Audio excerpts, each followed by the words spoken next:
What is good with ya?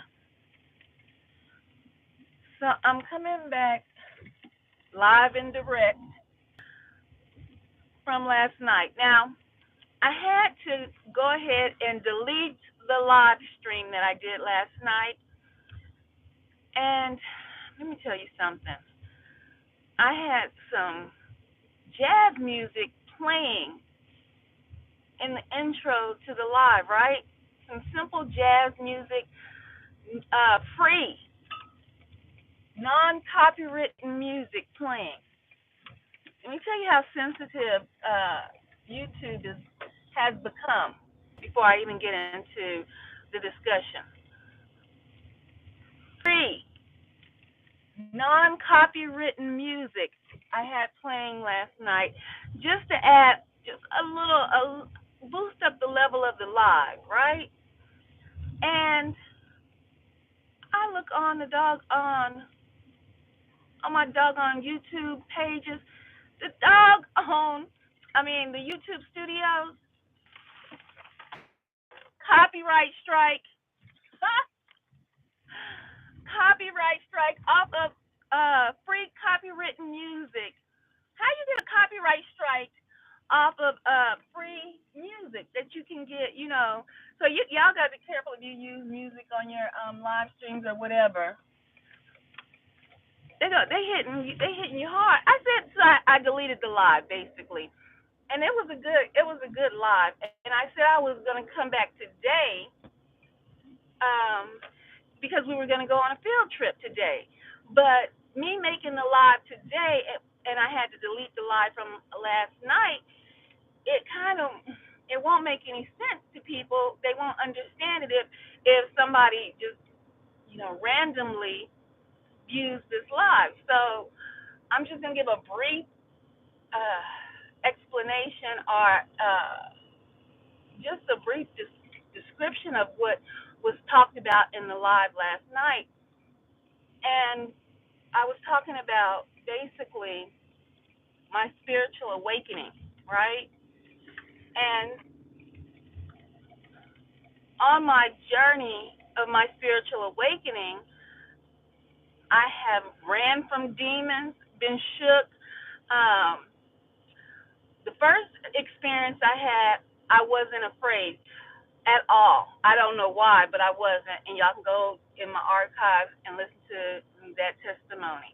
Wasn't afraid at all. But then it kept building, right? Because the Most High was like, wake up. And I wanted to also make it plain and clear. It has not always been a demonic experience when within my spiritual awakening. And that's what we were discussing last night. The topic last night was hair, if I can remember it. We talked about hair, birds, and what was the last one? Gosh, let me think. Let me think. Hold on. Hair, birds, and I guess it was the spiritual awakening. I can't remember what the last one was actually. But it all went together, guys. It built upon itself, right?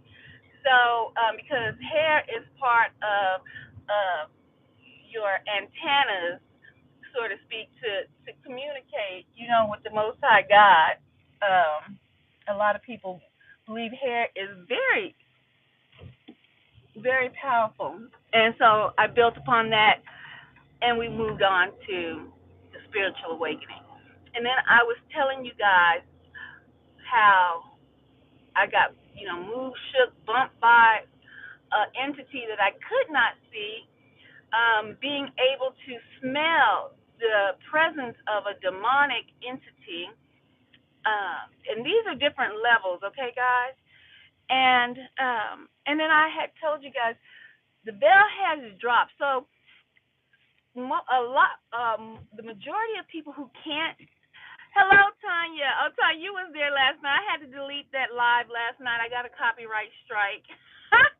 So I had to delete the live. I'm so upset. And then the music that I played for a short period of time, and we are on a field trip, guys. guys. We're on the way to this store that I talked about last night. But I played music, free copywritten music, for a short period of time last night on my live, and got a copyright strike. So I deleted it off the live because I'm not fighting with YouTube. I'm tired of fighting with YouTube.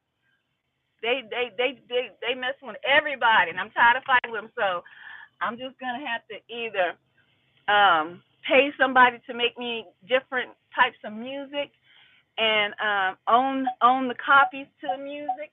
That's probably my best bet because I do enjoy music, right? Okay, so we are here at the store. So let me. Who else was saying something? Yeah, sorry to hear that. Yeah. Hey, G. Getting everyone. Yeah, YouTube ain't playing with nobody. YouTube, they bossing up. They been bossing up, taking people. I bet, man. I'm tired of fighting YouTube. I'm tired of fighting them. So I was just like, I'm just gonna delete the doggone live, whatever. Cause I know they can tell that stuff was copywritten, free. But anyway, I was talking to you all about spiritual gifts, right? Last night. And my awakening with the hawks that had been in the sky lately, and then me going into a store, this store that we're at, and I wanted to show you guys exactly what I was talking about regarding my entry. I entered this store, and I was walking, and I turned to go down a food aisle, and we're going to go in there in a minute. Let me get my stuff together. I turned down to go down a food aisle, and I saw a shadow, like a shadow of a person walk by, but hurriedly. I mean, like walk real, like I was trying to get out of my way, y'all. Like they didn't want no parts of me. Like I don't want no parts of. I want no smoke from YouTube. This shadow didn't want no smoke from me, Nikki Nicole. Okay, it walked by. I seen the figure of a shadow walk by, but hurriedly walked by, and I looked like this, and I said, you know what? When I go back down this aisle, I'm gonna look and see if there was an office. And because sometimes at these Family Dollar stores, at the Dollar General stores, the office is right, up close by the cash register. But it wasn't. So we can go in here. This is the field trip that I promised that I was going to bring you guys on. If you tune into this live stream later and you never caught the first live, well, that is just a brief synopsis of what happened. I had to delete the first live.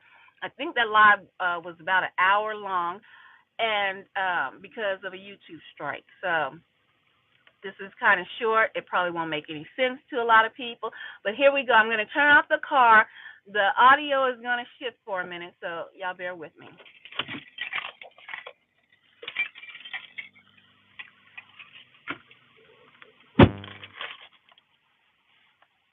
Okay. So we are on the field trip. I should put you on my this handheld stick I got right here. What do they call these doggone sticks? These selfie sticks. Hold on. That's what I'm going to do. It's going to make it easier for me to hold you guys and walk and talk. All right. Did y'all get y'all field slip sign from your parents? Did you get your field trip slip sign from your spiritual parents? Because we are on the way. Now, I'm not saying we're going to see spirit tonight. I want to take off my shades, y'all, but I look so busted, it ain't even funny. Y'all see my hair, I'm just looking busted. Y'all, if you was on the live last night, you got a sneak peek of what I did to myself, okay? Okay, so I'm going to turn you guys around really quick so you can see the store that I was at. All right? So, I was in this store. We're walking. Hold on, let me lock the car. Came into this store, And like I was telling you guys, let me turn around. Like I've told you guys, I can go into certain facilities, churches, or whatever, and feel the presence. So let me turn. Hello. Okay, so this is how it went down. Swoop, came down this aisle right here. Walking, walking, walking, walking. So all of this right here is food. Turned down this aisle to grab some junk food. And you see how where I don't want to put him on camera because he don't know me, but you see where that young man is standing, and you see the owl. So I'm here. I see a shadow swoop, walk past that owl. So I'm looking. I look. Hold on, let me turn y'all back around. So I'm in the owl, and I look down because the shadow. I mean, it was moving fast, like it was trying to get up out of this store, out of my way. So while I'm standing here looking for something to munch on, what I don't need, I said, I'm going to go back down and see if there's an office. Now, if anybody has shopped in one of these stores, I mean, a lot of us have these little, they're not a convenience store, but they're a discount store, basically. You have these in some neighborhoods. A lot of them, if you know the layout of the store, you know that most of them have the offices by the store. So let's go and check out and see if we're going to see an office up that way, where I saw the shadow walk. So I'm looking, shadow, pick up what I'm getting. I walk back this way. I said, I know there has to be an office down this way. There has to be an office. No, let me walk closer because there had to be an office. No. Like I told you guys last night in the live, there was only one and then the rest of the freezers. Most most stores, and that's the checkout, you see? Checkout. Most stores have the office would be right here, right? And it wasn't. And then you'd have the checkout. So that further lets me know what I saw is what I saw. Y'all don't judge me because I know I'm looking good. So don't judge me. Judge yourself. No, I'm just playing. But that further lets me know that I saw that spirit walk by. Now I can't, like I told you guys last night, I'm looking for something while I'm in here, y'all. So y'all bear with me. Stomach, stomach hurts. Um, I'm gonna go ahead and get that right there. That further lets me know that what I saw is what I saw. And like I was telling you guys, it's not just gonna be me. It's not just gonna be me witnessing different spiritual gifts. My spiritual gifts, I'm seeing that y'all don't look at this. My stomach coat. It's tight. It's tight. They're elevating. Now, but let me tell you something. I have to be honest and true. I got over the fact of, you know, when I first told you guys about my spiritual awakening and the entity entering the room and bumping me, right? And I said, I sat up in the bed and I was like, let's go. I was like, I'm ready to fight. I'm ready to fight an invisible entity. That's how it was. I wasn't afraid to do this, right? And so I sat up. But the thing, okay, hold on, y'all. Let me take care of this business right quick. Hello, y'all. Hold tight. Alrighty.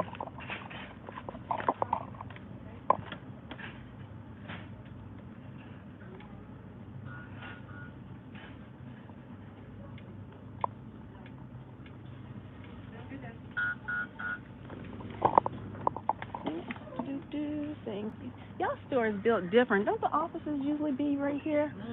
That is so weird. Way back there. Yeah, that is crazy. Okay, thank you. You too. Uh-huh.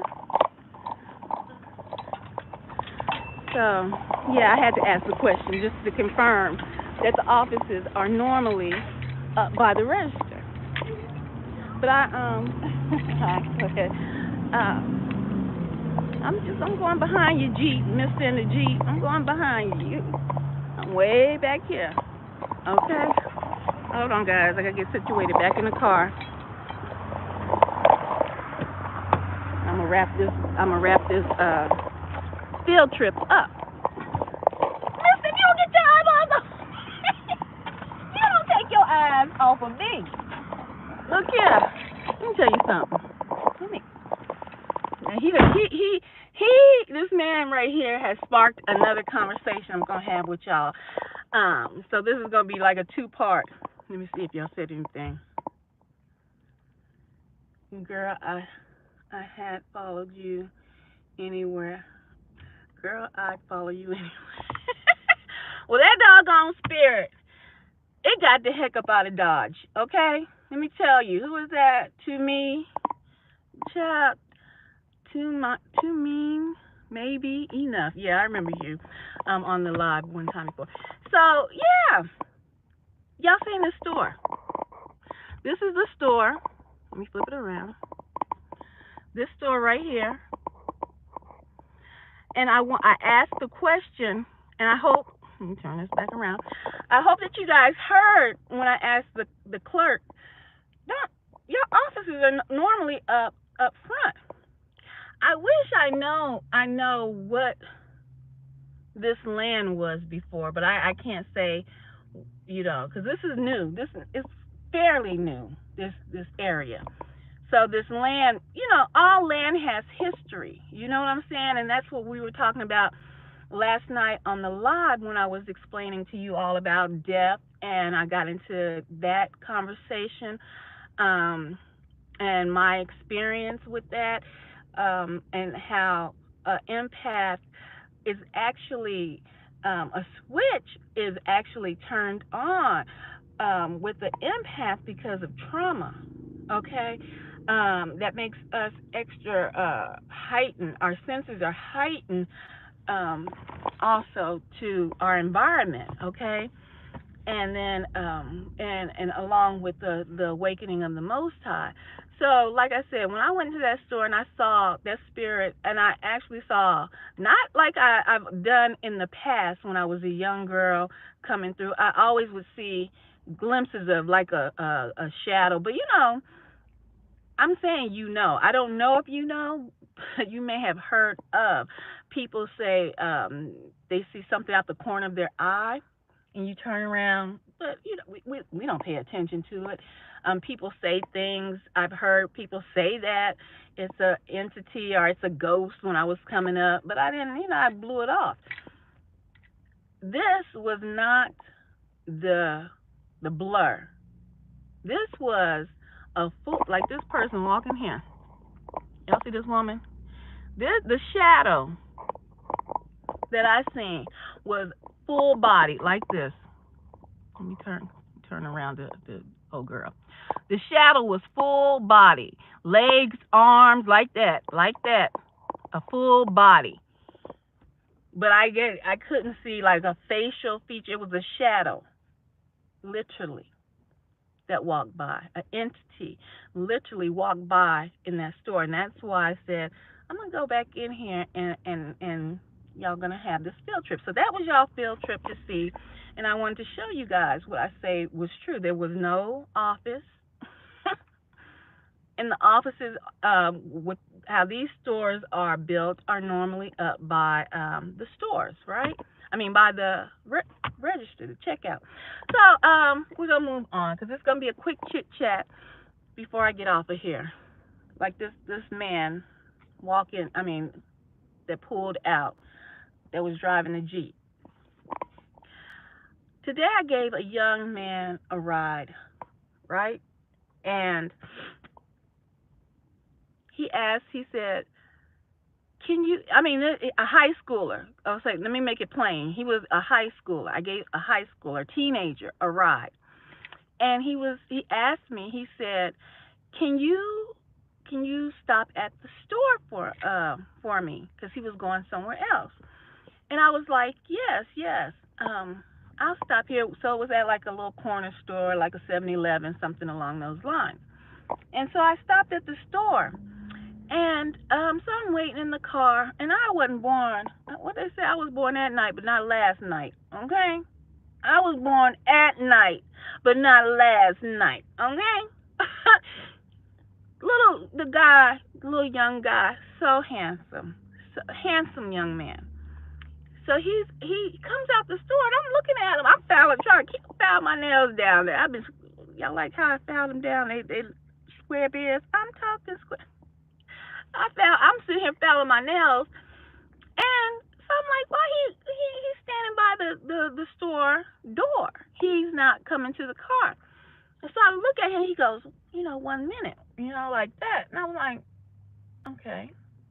So I'm looking, and how I'm parked, I'm keeping my eye on him, but I'm looking without looking. You know what I'm saying? Like people be ear jockeying without, you know, facing you to listen, but they ear hustling. So I'm looking without looking. This young man, so a truck pulls up and blocks my view, but I already knew what was going down because, like I said, I was born at night, not last night. So the young man gets back in the car, and I'm telling you guys this story because we have to do better. There's a person I just came across their YouTube channel. I'm not going to say their name yet, but very interesting young man, and the interviews that he's been having on his channel.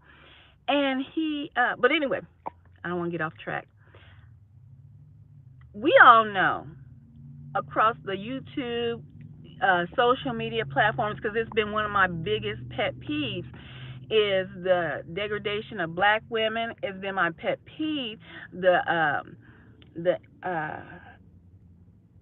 separation of family, of the black family, because a house divided will fall. Okay, and the agents that have been sent in, um, with the skin color of a black Israelite person, male, but they're an agent working for the other side. Okay, to help with the great divide of black family. And so you hear a lot of negative talk when it comes regarding black women and how black women have destroyed this Gen Z generation, and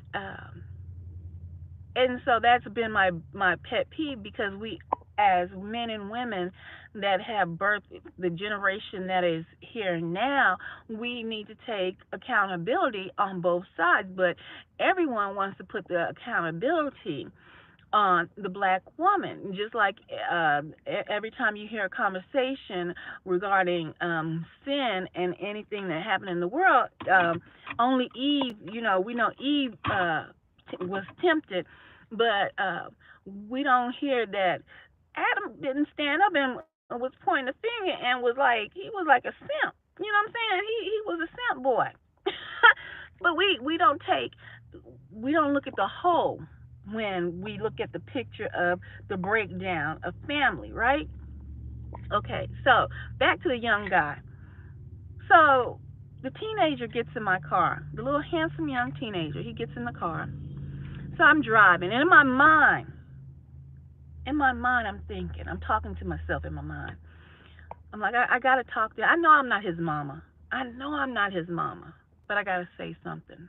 I gotta say something to this young guy before he gets to his next destination. It was on my spirit so heavy because I knew he was going to smoke some weed. I knew he was going to smoke some weed, and nobody told me he was going to smoke some weed. His mannerisms, his actions, we speak. Our body language is more powerful and more precise than the words that come out of our mouths. But most people think that they can be slick talkers and get away with a lot of their wordplay. When, well, let me say, when I, as an empathic person, I, as a person who, you know, I am going to observe the scene and people and how they act and their movements. So he didn't have to tell me he was about to go smoke some weed. I already knew what he was going to do. And as a mother, I knew. And it in my mind, in our mind and our heart is one and the same, just to let you know. Um, in my mind, I couldn't let that boy out of my car without saying something to him. And so I turned to him and I said, because I'm not, I didn't, I wasn't, and I want you guys to hear me. At that moment, I didn't catch him as a middle schooler.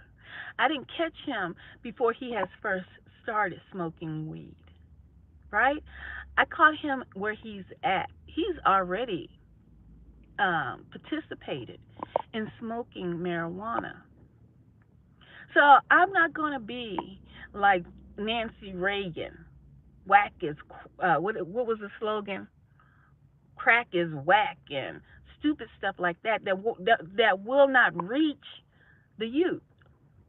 And especially in this day and time, um, these Gen Zs, you have to come and be real with these children.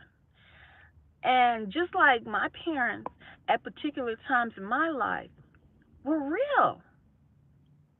And that's what children and youth appreciate is you being real with them and having a real conversation. So I wasn't gonna say weed is whack. Let me tell you, young boy, weed is whack. Don't know. My conversation with him was, you're a very handsome young boy to break down any barriers. Because see, most of the time when adults start opening their mouths to speak to the youth, there's a shield that instantly goes up, or plugs instantly go into the ears because they don't want to hear it. So I noted what I picked up, and that was the physical. Very handsome young man you are. May I tell you this? He said, yes, ma'am. I said, if you're going to go smoke some weed, make sure you watch and make sure you see them roll it up.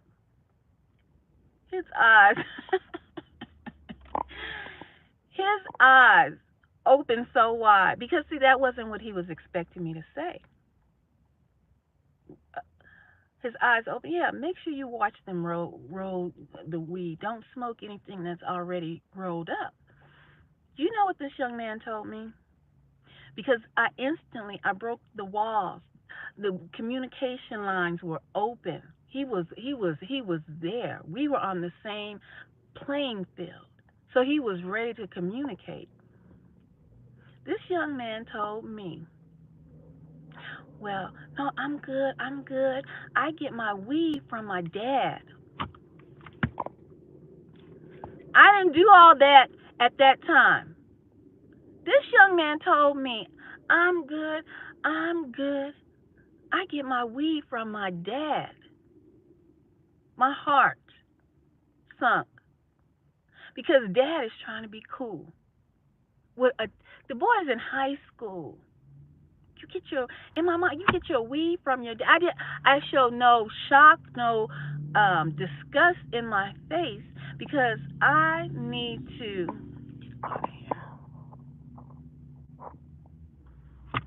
I need to reach him and really nail this message down because I'm meeting this young man where he's at. And where he's at is he's already experienced smoking weed.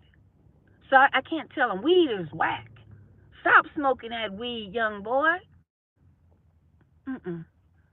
That's not going to stick in here when he's smoking that weed. What I told him, I said, after he told me his father, we got to do better. But we blame the woman. But the dads are drinking and boozing and it up with their own children, smoking weed and getting high with their own children. But it's the woman's fault, right? No, dads want to be cool. They don't want to be fathers. They want to be cool, looked at as the cool person. We got to do better. I told that young man, I said, well, let me tell you this, because we were getting close to his destination. I said, "Look, I told you were a handsome young man for a reason. I told you were handsome because you're going to have friends. They're going to be jealous of you because of your looks. They're going to be jealous of you because of your looks. And I told you, you watch anything that's rolled up. I said, out here today, they are lacing everything with fentanyl. They are lacing things, even though your dad may give you the weed, they're lacing drugs with fentanyl. So you can go to the party with the weed, your dad gave to you, but your friend can roll it up, take it in the bag, roll it up, bring it out. He got the message. They can try to take you out because they're jealous of your looks. And trust and believe, my people, my peeps, that was not to boost his ego. It was to tell him the truth because it has happened to a many of women and men. I remember recalling a story of a woman who was jealous of her friend, invited her to a party, drugged her, and had some of her male friends come and rape her, filmed it because this woman was jealous of her own friend. People do evil things and have evil thoughts in their heads. And you could be just as blissful as can be, thinking that you're with your so-called friends. Just like the young lady that was, I think it was Chicago, in the hotel where they drugged her and she was found downstairs murdered. Khadijah, what was her name? It was on in social media and the mainstream for a while. Everybody that you call friend or you think is your friend is not your friend. After I told him to be careful, be mindful, I could see without looking in his mind the wheels turning because he sat back a little bit. Because now this is just my thought from his body language. After I told him your friends can be jealous of you and they can do things to harm you simply because they're jealous of your looks. And when he heard me say that, he sat back as if something had clicked. And I hope that it did. And that is how you have to meet a lot of these young people where they are. Because they're going to do what they're going to do, but you have to give them, you have to add to their knowledge. Okay? So I just wanted to say that when I saw that man just gawking, I'm like, we need fathers not to be out here gawking. We need that. I was thinking that when the man was rolling by gawking and looking over here at me.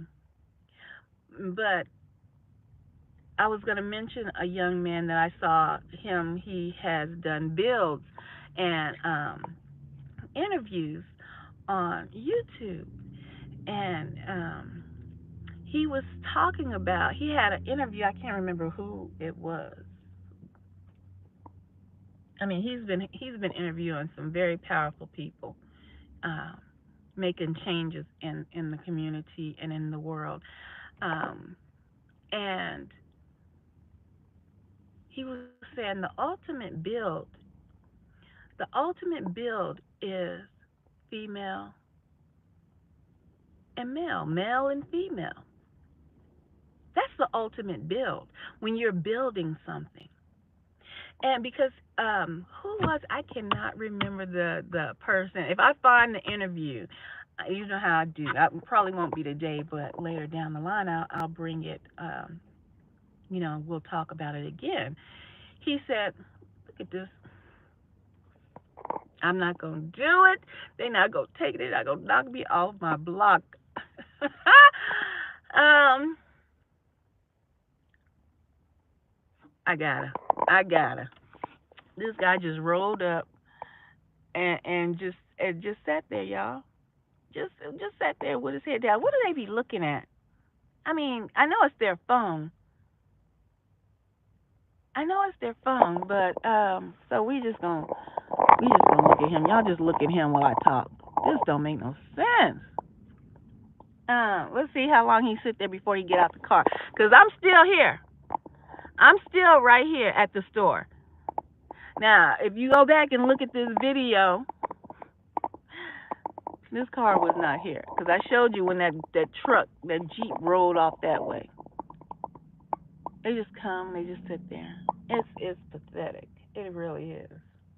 So the young man who I was talking about, I'll turn this back around. He said the ultimate build is with a man and a female. When you're building community, when you're out here, and I think that's where I got that his because he was saying it so much. I used it in my live last night. Trick bag. I use that terminology, and I don't really know. I don't use that terminology, but I heard him say it so much. You pick up certain slangs and wording from people when you hear them mention it so much, right? So, hold on. So I heard him say, we in the community, as far as black males, we fell for the trick bag. Especially in the early '90s when it was uh, all the rap music, and I had brought this up before myself, how it was the degradation of the black woman, but then he said, then it became bros over hoes, bros over 304s. He said we fell for the trick bag because that culture is where it has led us to this day. Bros over hoes, hanging out with your boys. Don't ask me where I'm at. I'm with my boys. And then you had it went into the down low culture, not down low, um, slipping and sliding, creeping with a female, but a down low culture when R. Kelly was saying in the closet. These men were in the closet when they were saying they were hanging out with their boys, bros over hoes. I'm with my boys. They love us. They love us. They have fell for the tricks. You see, and that, oh my goodness, that interview was so powerful and so interesting. And this dude still there, y'all. I know his neck got to hurt looking down like that. I know it got to hurt. I know it do. um, he said the most powerful build is with.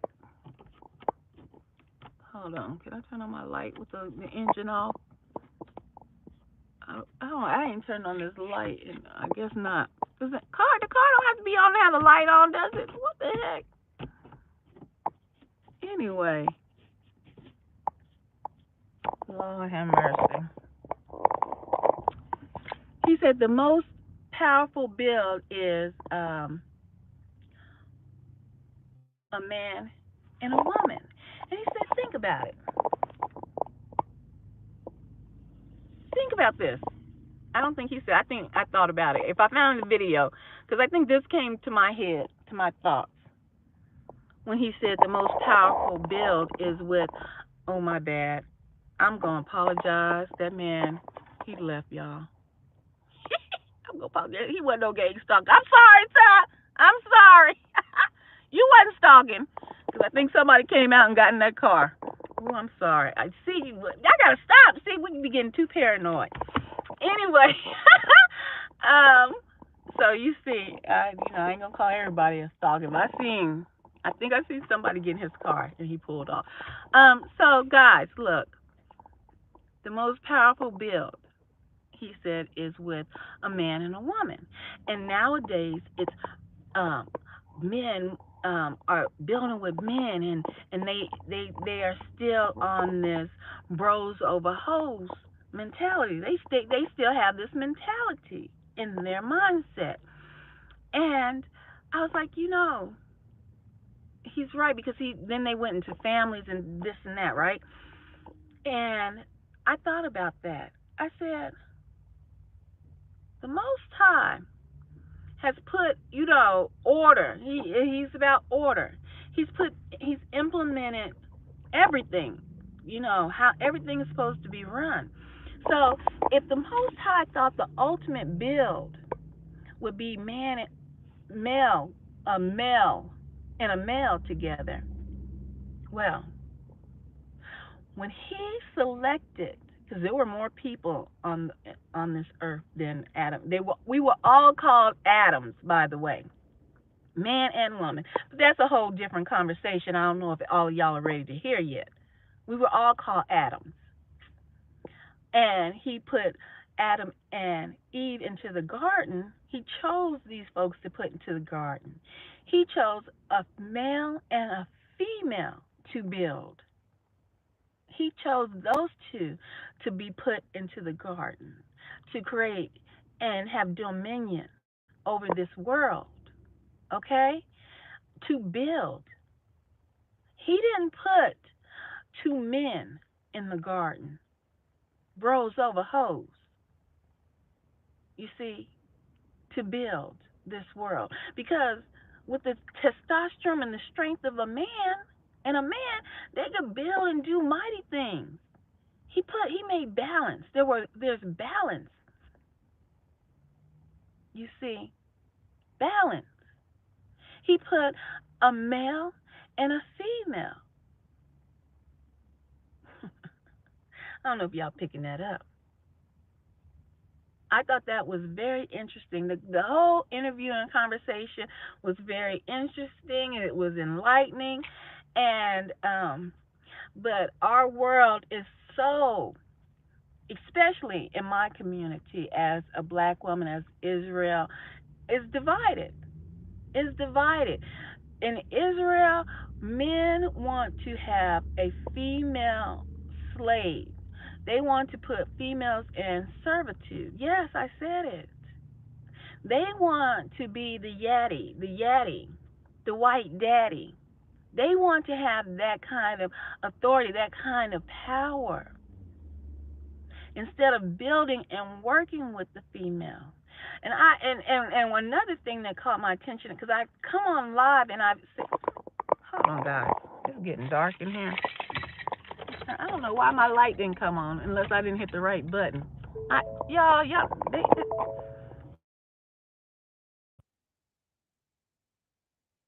ready to go in a minute, but I don't know why that light didn't come on. It's supposed to come on when the car is off. That's crazy. Um,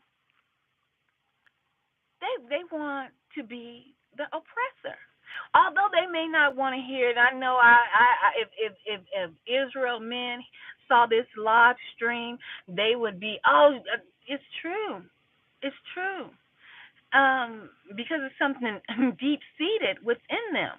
They want to be the oppressor instead of building, you see, with the woman. Oh, y'all, let me put this on here because I'm gonna have to preach all the way. Since they say I be preaching, hold on for a minute because I'm about to get out this parking lot. Hold on.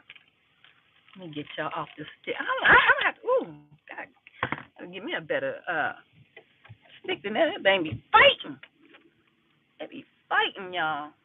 Okay, because I can get out this parking lot and go home.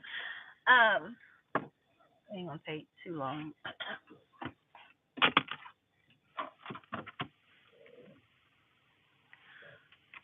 Okay.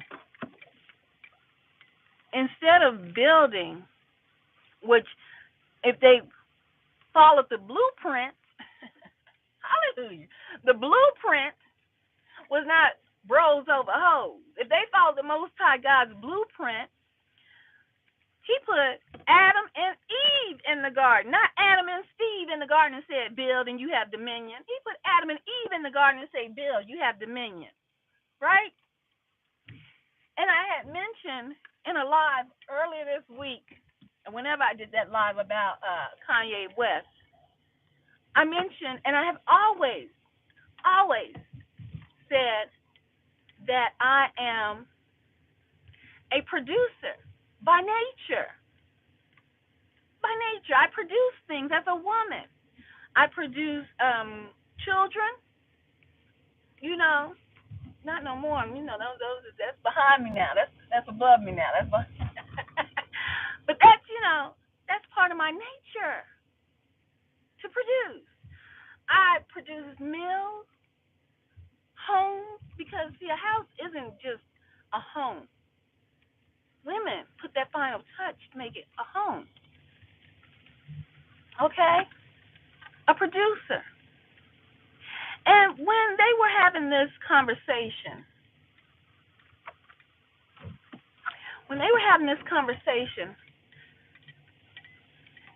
he mentioned about women being producers. I don't know which one of them brought that up. But I was like, that made me, I was into the interview now. I'm invested into this interview because I have always been saying that I'm a producer. Oh, I got a new neighbor, huh? I got to see who is just moved in next door to me. Um, hmm.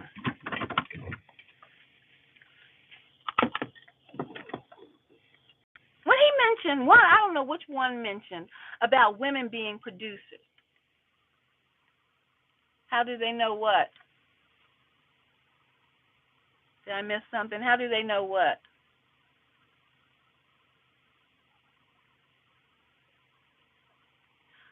Uh, I'll come back to conversation. Okay, I'll come back to that. So, a producer. He mentioned one of them mentioned women being producers, and I was like, oh, okay, I'm invested. Come on, get into the conversation. I need to hear this because I've been saying that for a minute. For a minute, I've been saying we are producers in my work life and in my off time. Okay, when I was a wife. Okay, and so and not even being a wife, I'm still a producer. And our roles and our wiring have been switched. But men, they don't believe that their wiring has literally been switched because they putting bros over hoes. They rather support and think that they are building with men when the blueprint was to build with the woman. Oh, y'all better. Okay? Ooh-wee. The blueprint was to build with the woman. Okay? You build your regiment, your army with men, but to build a nation, you build with the woman. But you have, and I've seen it on many a platform. When I came into my awakening and knowing that I was Israel, I've seen on many a platforms. Even these men start taking on Kevin Samuel's doctrine, I guess I could say, because Kevin Samuel was an agent. These men were taking on his doctrine, his wordplay, his poison against women. And so when he said men and women, they are the ultimate builders. But then not only did he say men and women are the ultimate builders and our wires have been switched, Not just men, the women too. Okay, I'm not just getting on men, women too, because I said it's ratchet men. I mean, women out here too. Okay, don't get it wrong. But our wires have been switched. But there is an agenda, and I've been saying this, and I'm gonna say it, and I'm gonna say it again, against the black woman. Because you black men, you Israel men, don't even see the prize that the Most High placed gave to you in the garden. He didn't give you Joe. He didn't give you Steve. He gave you Eve and said, build and have dominion. But you being oppressed, you wanted to be zaddy, the white daddy, and if you white folks on here and you get offended, I'm talking real. You have to understand, it's like going into an organization and somebody finally, a man or woman finally gets a promotion and they are supervisor, and they start oppressing people in the organization. They start oppressing, and their head is so blown up with the little power that they have. They start oppressing the people in the organization, or they start being gatekeepers. They start doing exactly what was done and what was implemented on plantations. You give the head nigga in charge, make him the head nigga in charge over these other slaves. He think he close to Zaddy. So he thinks he has the mindset, he wants to have the mindset of Zaddy, the oppressor, because he's next to him. Y'all better get in here. Y'all better get in here. So he oppresses his own people, thinking that he is Zaddy's cousin. Because Zaddy gave him a little power. But Zaddy's playing the game. Do you understand? And that is what is going on right now in society within Israel. A lot of Israel men want to be Zaddy, and they want to be the oppressor instead of building.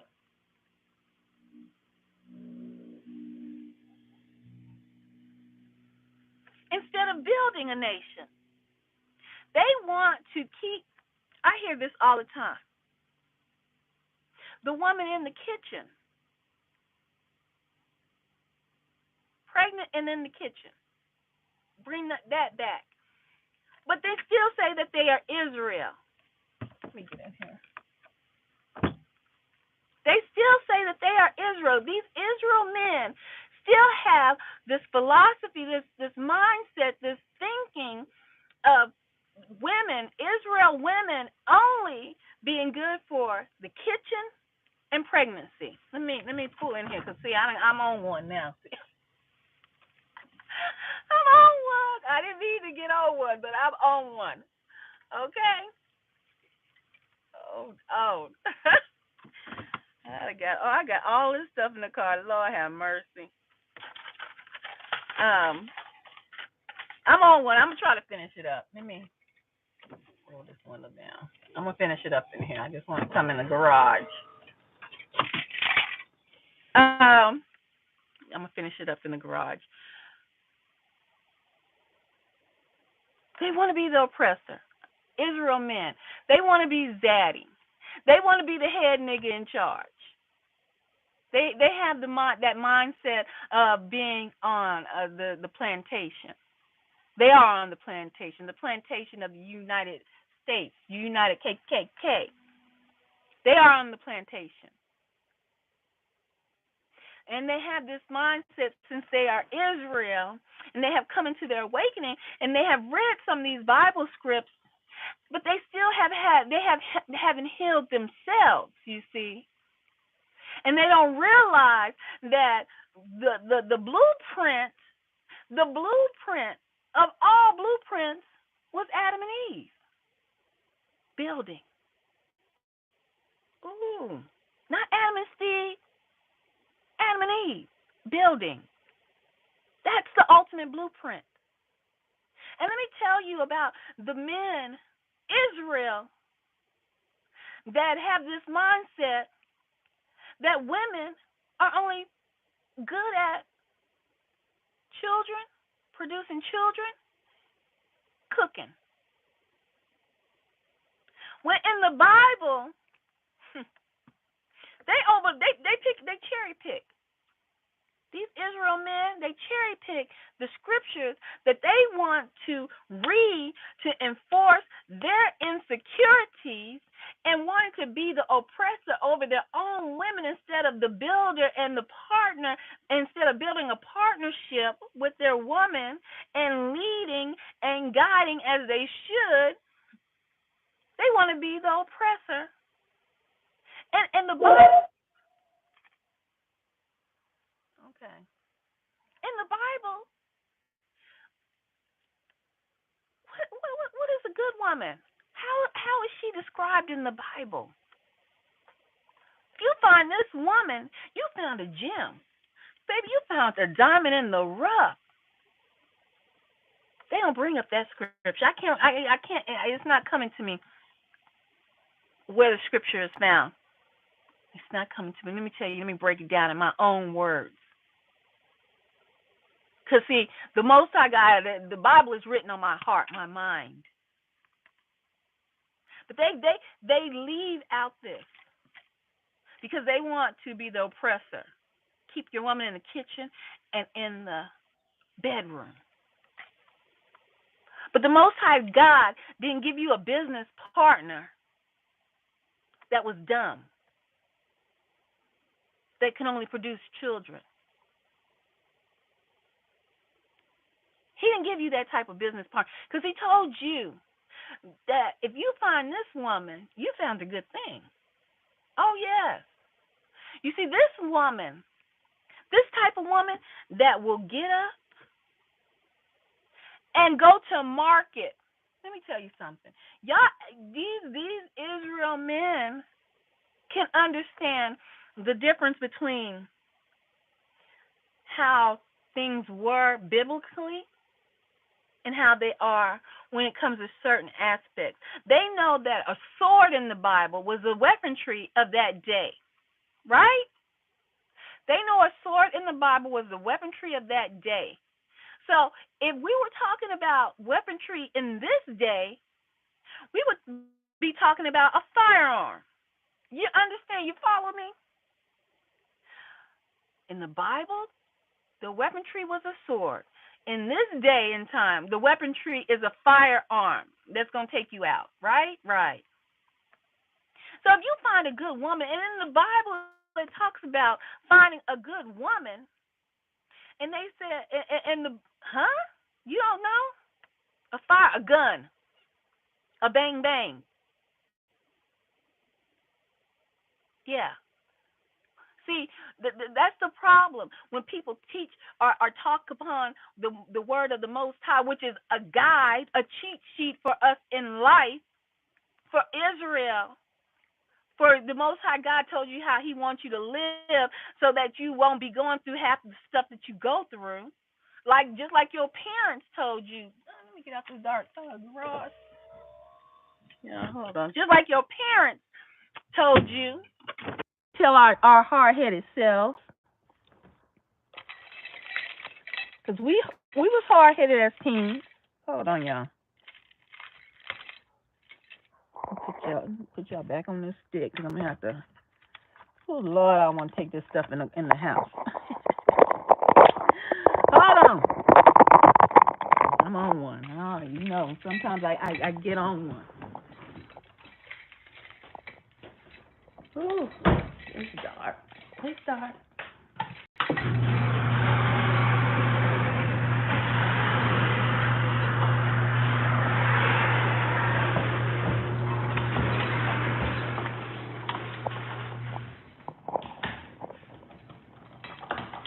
Y'all hold tight.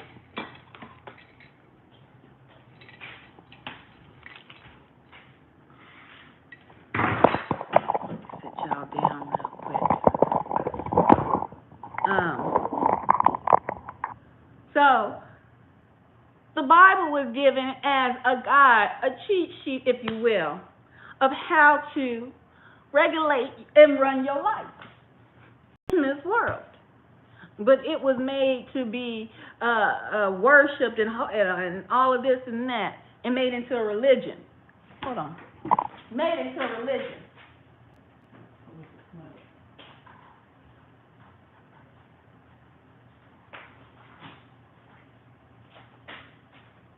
Y'all hold on.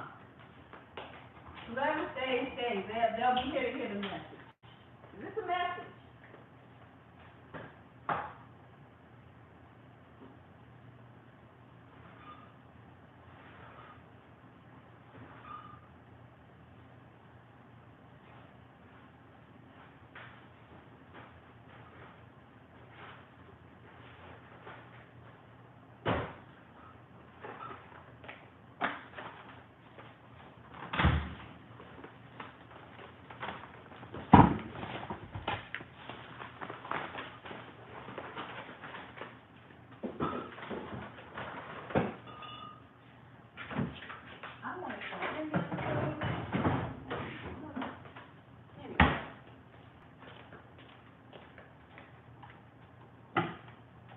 Yeah, I just gonna have to follow me. So I put some of this stuff up. So the Bible is actually a guide, okay?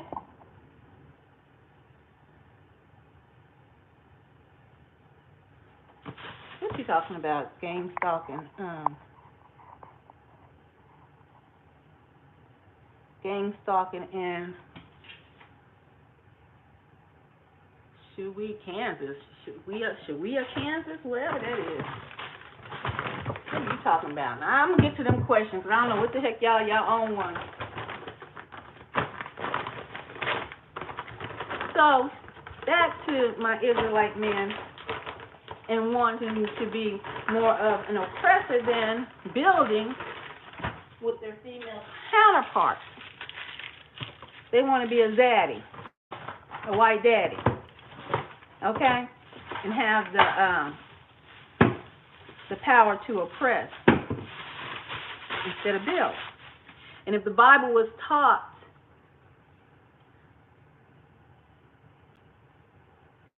instead of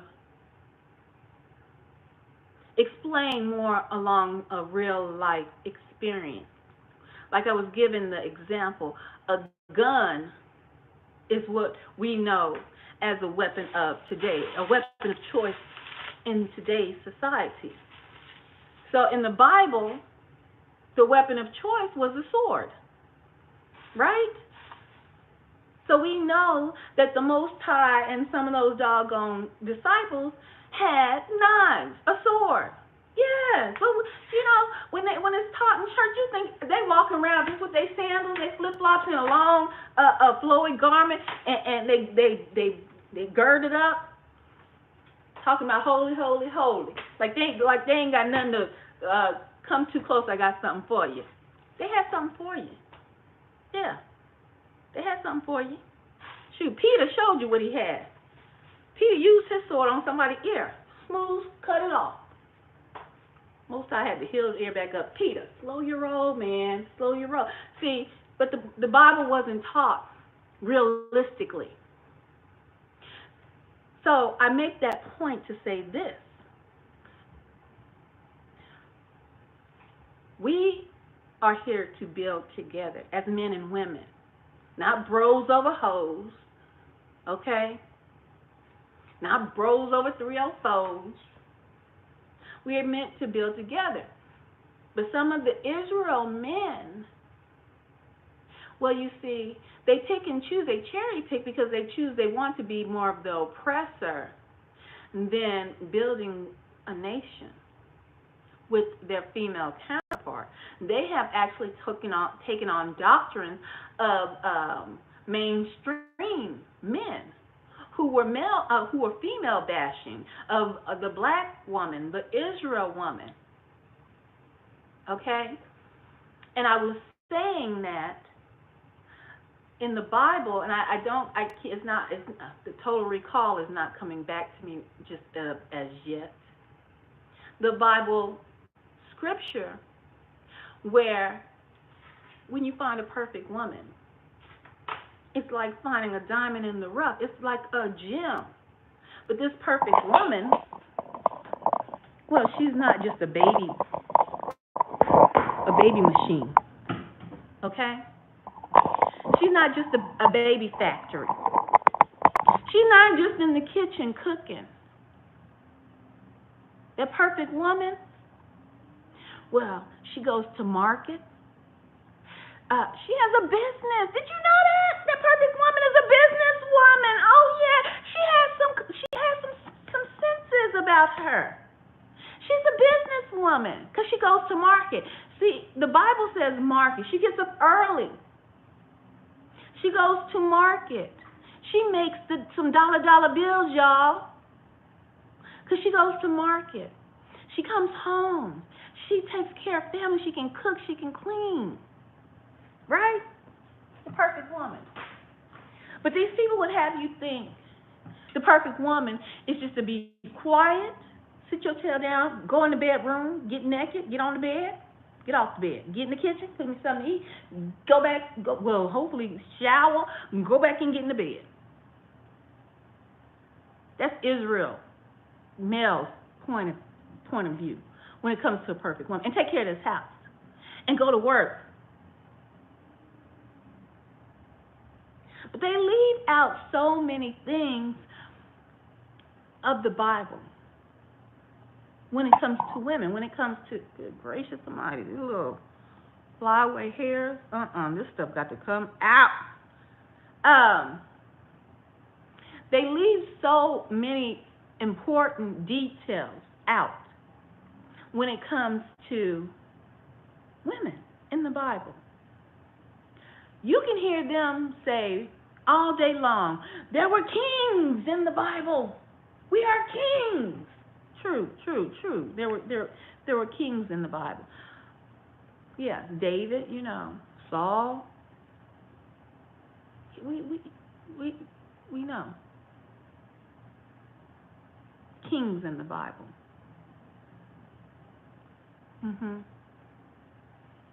Who had many wives and so on and so forth, right? Right.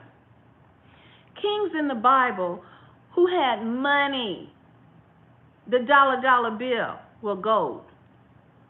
But in this day and time, money, the dinero, okay? The Dutch mark, the euro, because it's not the Dutch mark anymore. The euro. These kings in the Bible had money. They were set up a different way. But see, when you're comparing kings in the Bible and what they have and their wealth and how many wives, concubines, and all this and that, well, you have to compare it as the men of today. And the men of today aren't set up the same way. So if you're not set up in the same way and can provide in the same way as the kings in the Bible provided for their wives and their concubines, and let me get on that too about concubines. Let me close this window.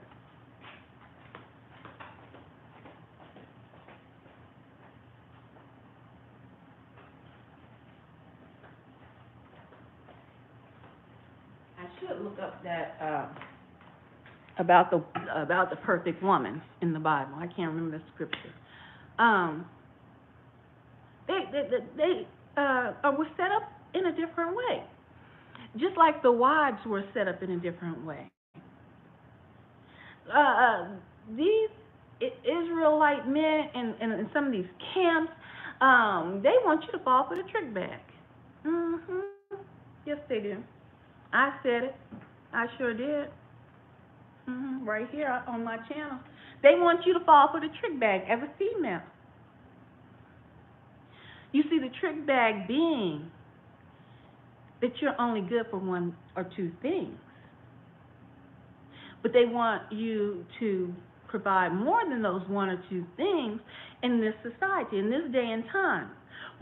If you read in the Bible, the females in the Bible, the marriages that happen in the Bible, those were business deals all day long. Those were business deals. The men of the day, they not coming at women or their fathers are offering a business deal. Mm-mm. No, it's not a deal. It's a win-win situation for the men and a lose-lose situation for the women in today's society. The way Israel men are preaching out of these camps, it's a win-lose for females in today's society. Because see, we are in this society and we are governed by certain laws. And if you don't know how to operate and maneuver out of the corporation, the laws of this corporation, well then you must follow the laws of this corporation, meaning the laws of the United States, because the United States is a corporation.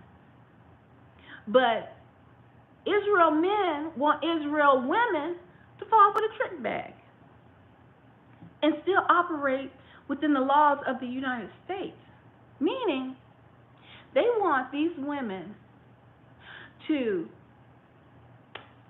let's bring up marriage, get married. We know part of marriage in the Bible is having sex, right? But there's more than just having sex that makes you married. There was an exchange of wealth, lands, all of that, okay? But see, the trick bag, they leave a lot of that out. They cut all that out. Half the time they ain't even try to talk to your daddy. They didn't even try to get with the proper procedures, okay? Because the Most High is about order, operational procedures. The Most High has operational procedures. There's a way to operate. There's a way to maneuver. That is why He gave you the Bible. The Bible is a standard of operational procedures. That's what it is. But for you women, you don't know. And then you get these men tell you to be quiet, don't ask no questions, don't ask nobody, just follow what I say. So they ain't giving you the whole standard of the operational procedures in the Bible. You don't even know because you just woke up yesterday. You want to serve the Most High God. You think you done found a man of Israel who is upstanding, but you done found a pimp that got a new hustle. Holla back. Let me tell you something. You done found a pimp that got a new hustle. I want to show y'all this. Let's see if I can pull it up. You done found a pimp that got a new hustle in Israel. The black man, that's the pimp that got a new hustle. And he ain't telling you everything he's learned in the Bible and how you're supposed to know about these operational procedures. And when it comes to marriage, and did your family get anything? Did he address your father if your father is living? And if your father's not living, did he address your mother? Did he provide anything for your mother? Did he provide a home? Because in the Bible, it would have been land, castles, goats, sheep. All of these are monetary. These are of monetary value. Money, exchanging of wealth. Israel women, daughters of Zion. Did these men go to your home and ask for your hand in marriage? Because that is a procedure. That's an operational procedure in the Bible. What, Nicole? No. He didn't ask for any permission. We just talked, and I thought I got to know him, and he said, all that was required for marriage in the Bible was for us to have sex, and it was okay, and we didn't even have to go to the courthouse and get any documentation because we are Israel. And if we have sex, we are married. And you're falling for the trick bag. Zion, daughters of Zion, you are falling for the trick bag because that's what it is. Because my Father, the Most High God, gave us a book called the Bible, and it is a standard of operational procedures for us as Israel men and women, how we are supposed to operate in this realm. And you have some pimps that then turns into Israel, and they in the nation of Israel pimping out women, pimping out the daughters of Zion, turning them into hoes, defiling the daughters of Zion, and will throw the daughters of Zion smooth back on the corner when they done got their fill of them. Pimping ain't easy. But they feel somebody got to do it, so it might as well be them. And so you daughters of Zion who don't know, who don't ask, and if you ask, you're not getting the full understanding. Because they say, we don't need this. Get this receipt. We don't need no marriage certificate, girl. We Israel. We don't do marriage certificates. But when Jesus walked on this earth, he said, when it came to taxes, give Caesar unto Caesar what is Caesar's, meaning pay your taxes. Meaning you are sojourning in this realm, this world of the United States or wherever Israel is. You are sojourning in that nation. You are living in that land. That means if you do not know how to come up out of the laws of the land and maneuver, like I was telling you about the Black Laws Dictionary and the different ways that you can learn how to maneuver out of the laws of the land, well, then you have to operate within the laws of the land until you learn how to maneuver out of the laws of the land. And so if Israel's men, the men that had become that were pimps, and now they done came into Israel, now they pimping the daughters of Zion, turn them to hoes, selling their souls to the devil, because the daughters of Zion don't know, but these are silly women that have let these men, these pimps, creep into the house. And they are unlearned. So they don't know that if you're operating wherever you are sojourning, wherever you are living, and you have not maneuvered and you don't know how to maneuver from being up under the corporations, from being up under the laws of the land, well, then you're going to have that marriage certificate. Yeah, let me tell you why. Because pimping ain't easy when you have the laws of the land on your hand. It ain't easy. You stop a whole lot of pimp game when you have the laws of the land, if you don't know how to maneuver without them. Okay? So when these pimps hiding out in Israel, talking about you don't need no paper, you don't need no marriage certificate, all we need to do is go lay down and have sex, baby. We married. Yeah, baby. Yeah, it's in the Bible. Sex is in the Bible. It sure is. You marry, you have sex, you're married. In the Bible, biblically, right? That's not the law of the land here, or wherever you sojourn. People have sex every day. It's called fornication. So if you are having sex and you are just going under your newfound pimp that is pimping out the daughters of Zion, and you're just going with the flow, and one day he so happens to wake up and he can have whoever he wants, 5, 6, 7, 10 women, I don't care, but with you didn't get up and you didn't cook chicken, or you didn't cook, or you didn't clean, or you didn't do something Because see, in the laws of in our standard of operational procedure, the Bible, well, he can get rid of, he can put his wife away, right? That's what it says in the Bible. Yeah, it does. A man can put his wife away if he's not pleased with her, right? A man in the Bible can put his wife away if he's not pleased. So one day he wake up, this pimp then woke up, and you probably tired, been working whole 12-hour shifts. You're probably a nurse, and had 2 babies. Got to come home because this is how they putting y'all on. This is how they putting y'all on. Got a job, come home, got to clean, got to cook, lay down, have sex, and you didn't want to go make him a peanut butter and jelly sandwich. So he figured, oh, I'm putting you away. You got to go. I am done with you. And he put you out, smooth out the house.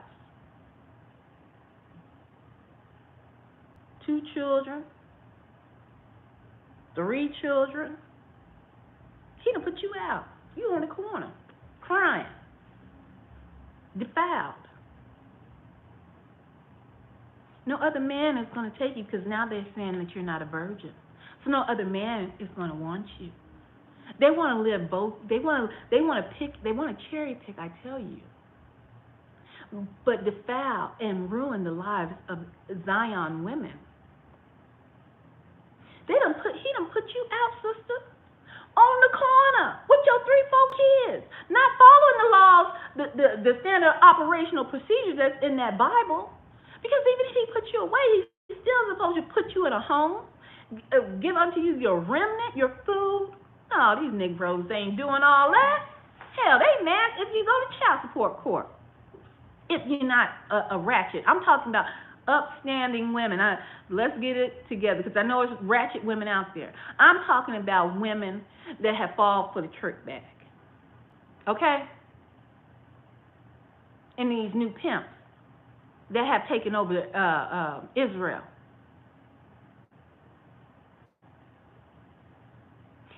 He done defiled you. Y'all didn't even go to the courthouse. So you don't have a marriage license. Because remember, you barely understand the laws of Israel, the Bible, the standard operation procedures of the Bible. So I know, you don't understand the laws of this corporation called the United States of America. You don't know how to maneuver from under the laws of the United States of America. So you need to crawl before you walk, sister.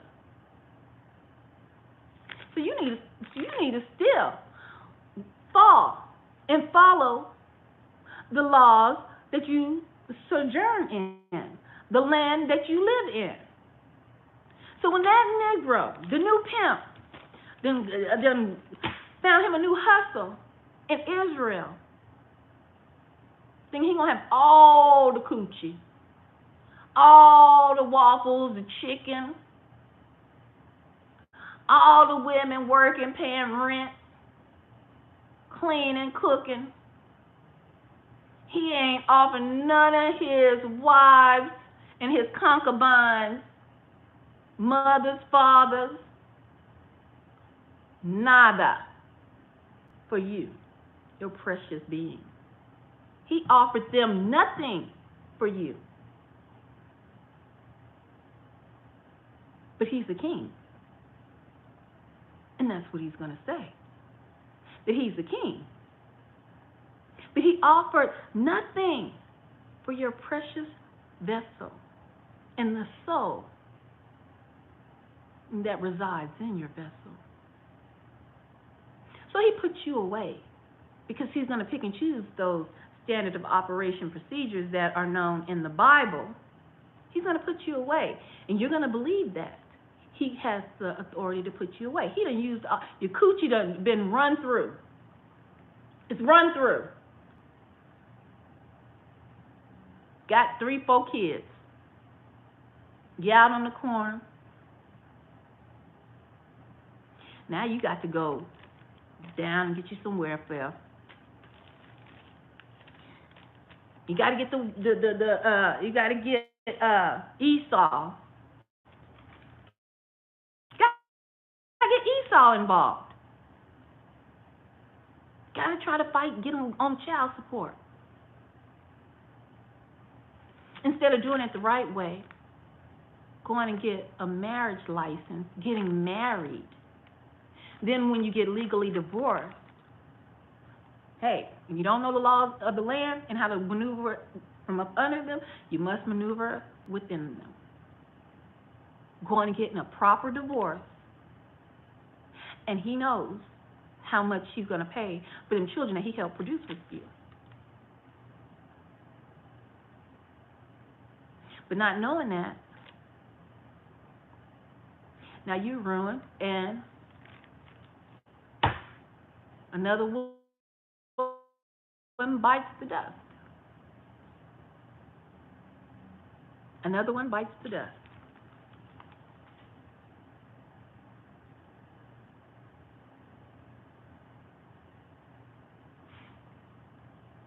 And let's not even talk about concubine. Concubines. How, how is this such a word, such a thing in this day and time? A concubine. There is no concubine in this day and time. A concubine is nothing but a hoe. That's what that's going to be. A female that you have destroyed, saying, "You are my concubine."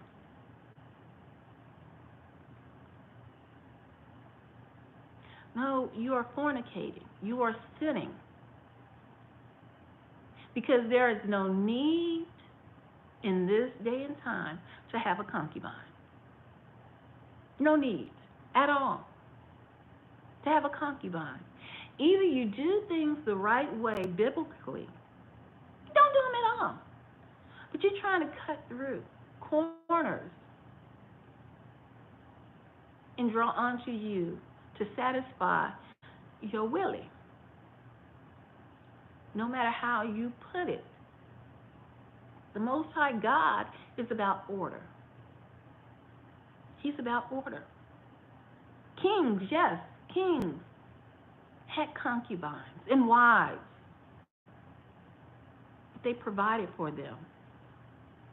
There is no need to have a concubine to not make someone your legal wife in this day and time. Make it make sense.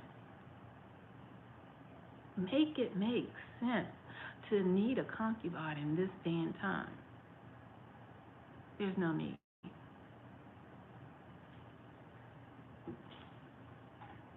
The only need is a sexual need to have a concubine in this day and time. That's the only need. And what is happening is these women that agree to that because they are coming into the knowledge of the truth and they're not understanding the fullness of the word, the standard of operation procedures, will agree to some foolishness like that. And will be another one who bites the dust. Another one who is simply fornicating. And that's that. So, with that being said, that conversation, that interview that that young man had, and his guest, was very, very enlightening. Because he said the best build is a man and a woman because God had the blueprint. He put Adam and Eve into the garden to build. And our wires have been crossed. And we're not coming back out of it. We're steady, getting more and more confusion. Let me see what you guys are saying.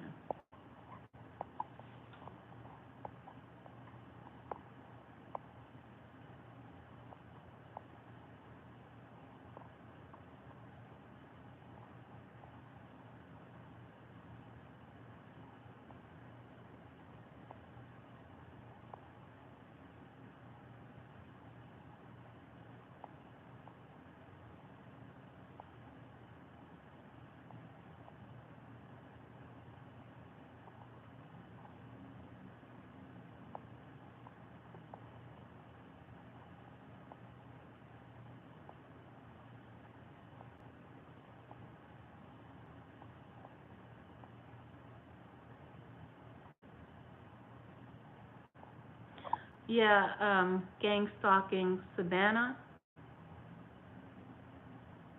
Kansas. A lot of people are doing what they want to do. My eyes look so sleepy. A lot of people are doing what they want to do because we're in the end times. They're going to do what they want to do, but they're going to destroy people along the way. They're going to destroy women along the way because, like I said, a lot of them want to. They want power, and I'm talking about Black Israel men and power to oppress, not to build the right way, not to build the right way, but to oppress the woman. Okay? Because if they really were talking about how they were kings in the Bible and how David was a king and he had all of this and that, they always failed to uplift the woman. Because see, the woman had handmaids and maidens and handmaids and men. She had servants. So she wasn't she wasn't doing everything. Remember the, remember we're in a shift. We are coming into a new we got next basically. We have next. So the women that were treated in the Bible that by their kings, I mean these kings built palaces and gardens for their wives to be. Do you see men of today building palaces, homes for as many of the women? Because if you don't have wives, they're not all stuck in one apartment. They're not all stuck in one house. Do you see these men providing homes, gardens, luxury for these wives? Since they're claiming and talking about the kings of the Bible, because the kings of the Bible they could do that. But you don't hear the men of today when they reference the kings of the Bible. You only hear what the kings of the Bible got, them wives and them concubines. You don't hear the other end of these transactions, how the parents got something in return as well, and the daughters got something in return as well. And they got handmaidens, their own cottages, in castles and villas.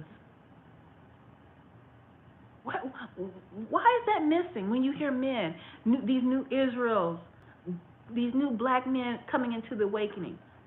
Why you don't hear about that? Why you don't hear about how these women were not in the kitchen unless they wanted to be?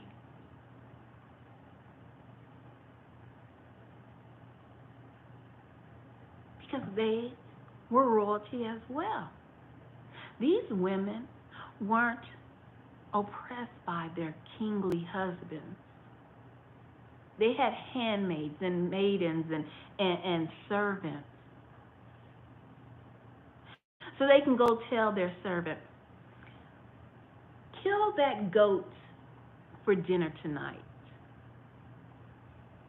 Matter of fact, kill the goat. I'm going to make the potted meat tonight to give to Jacob because I know how my husband likes it. Sarah, I'm barren. I'm getting older. I want to have a child.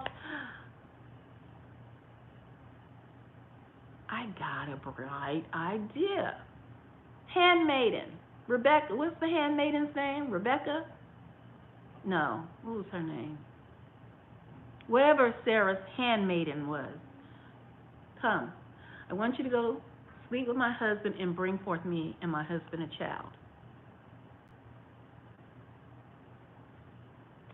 Is that not power and authority? Is that not power and authority? You didn't say, can you please? She was summoned. I want you to go sleep with my husband and bring forth me a child. Because Sarah had power and authority over her handmaiden.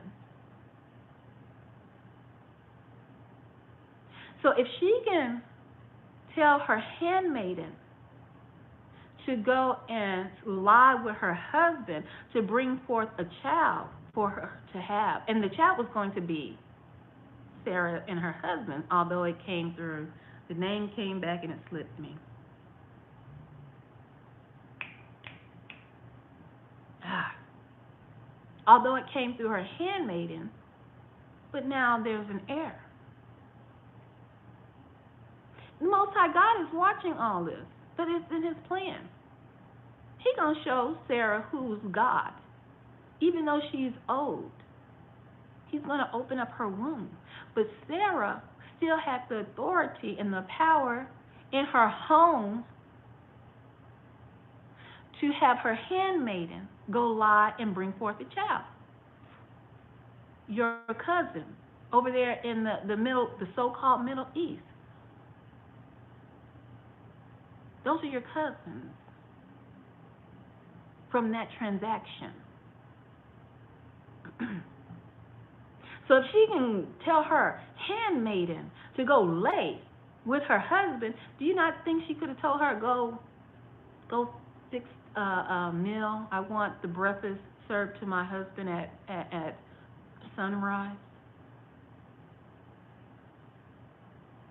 Bring forth all the handmaidens because there's going to be a party tonight, and I want this draped over here. I want this tent set up this way.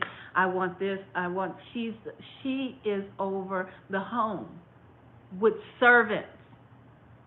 But these men in Israel today choose to leave that out.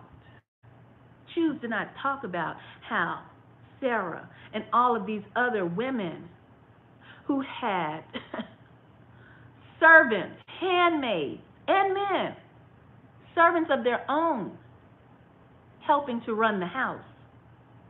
No. In the mind of the men of Israel today, the new pimps of Israel, they are going to have these women thinking they're supposed to do it all and be happy doing it. Do it all. Because you were given unto me as my helpmate. That's what you're going to hear. That's what they're going to drill, that pimp talk. You were given to me as my helpmate to help me run this kingdom. So you go to work. You have 4 to 5 children.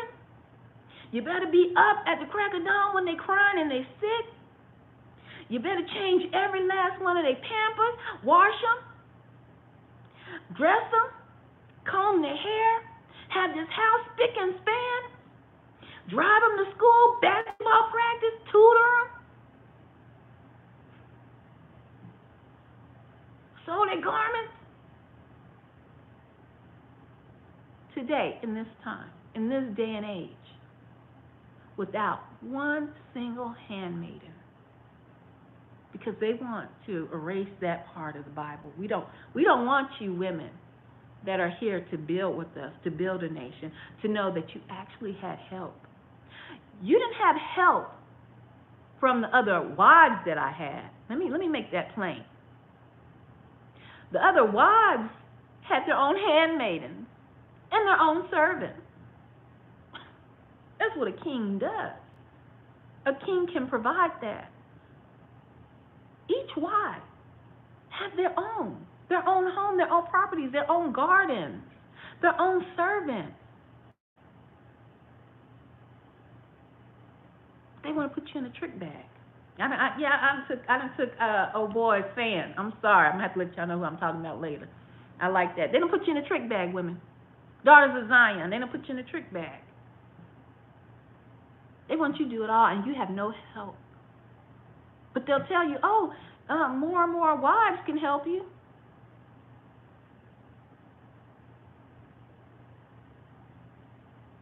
trick bag. It wasn't set up like that. More wives, each wife, servants, they were independent of each other. Let me say that again. Each wife was independent of each other, but they were the wives of the king. Why don't we hear about that? Because they want to put you in the trick bag.